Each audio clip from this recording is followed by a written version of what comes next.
YouTube, how the heck you doing? This is Corey here at Watcher of Realms. So really quick, right? We have some banners that are upcoming. We have actually a pretty decent list. So we have Lord Phineas and Magda, and then all of the epics.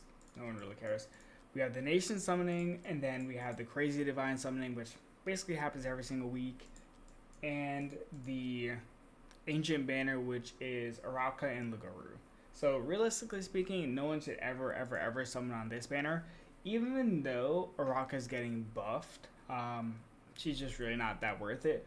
Lugaru is pretty good. However, with the rise of Valadron being so popular in Arena, Lugaru is just not that useful unless you're using a Torador team, and even then, you're just going to lose to the Valadron team. So Lugaru as a unit is not worth summoning for. Araka as a unit, honestly not worth summoning for, especially with the upcoming banners that might be coming out soon, which is the Ardea Ingrid banner. So I would just hold off on summoning Ancients, at least until we get some confirmation as to whether that Ingrid banner is actually happening, or at least until the holiday season where we can expect some really good banners in general, right?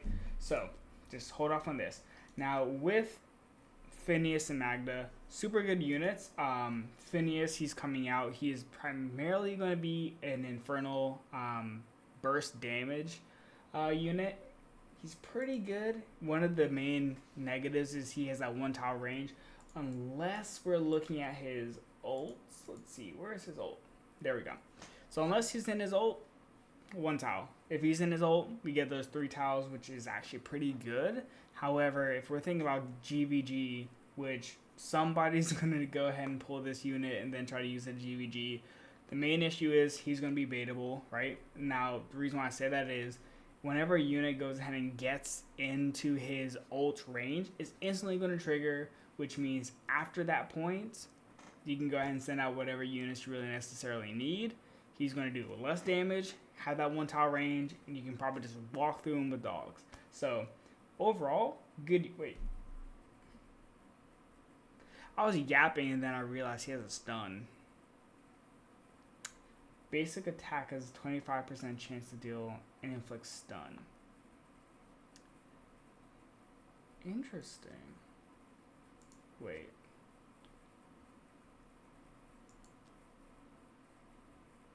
That's a little bit interesting. But so he has a 50% chance whenever he's in ult. That might make things a little bit interesting. Still baitable. But for Guild Boss 2, I could actually see that being kind of nice. But then again, it's on auto, so you can't really time it. Either way, he should be a pretty good unit overall, right? He's going to do a significant amount of damage, so super excited to see like what he actually does in terms of boss killing. But in terms of GVG, not going to be super viable. Also, you can tell he's going to be like a boss killing unit just because of how his passive works, right? He's getting more crit damage every time one of the allies goes ahead and uses an ult. So realistically speaking, if you have him running with a team of, I believe there's 10 units, he should get to 5 stacks pretty frequently between his ult intervals. So boss killer for sure, GVG, not really. Not going to be viable. Now we have Magda, which Magda is also really good. You will occasionally see her in Arbiter teams in Arena, but in terms of overall use outside of that, not as frequent. She's a good unit, right? But she's just not going to be using GVG. She isn't currently using GVG, so if you're pulling, what you should pull for is honestly the Nation Summoning, right? Now, this gives you the ability to get a unit that you just don't have yet. And that's actually kind of huge overall. So, this is what you should go ahead and summon for. I'm not going to waste your time. Don't really focus on getting Phineas or Magda unless you are lacking a Zillitu, right? Because I feel like what's probably going to happen is if you don't have Zillitu, you're probably going to want to summon for Phineas because he's going to probably fit that similar niche that Zillitu does.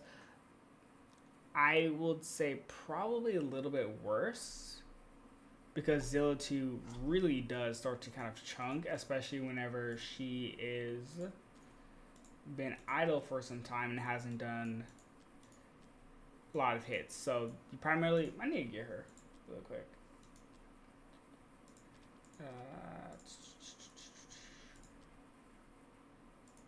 There we go. Whatever. So yeah, basically the whole point of Zilla 2 is whenever Twin Fiend ults, she gets her max stacks, which should be where it is. Here it is. Max stacks does massive damage. So I feel like she and Phineas are going to kind of serve as 1A, 1B.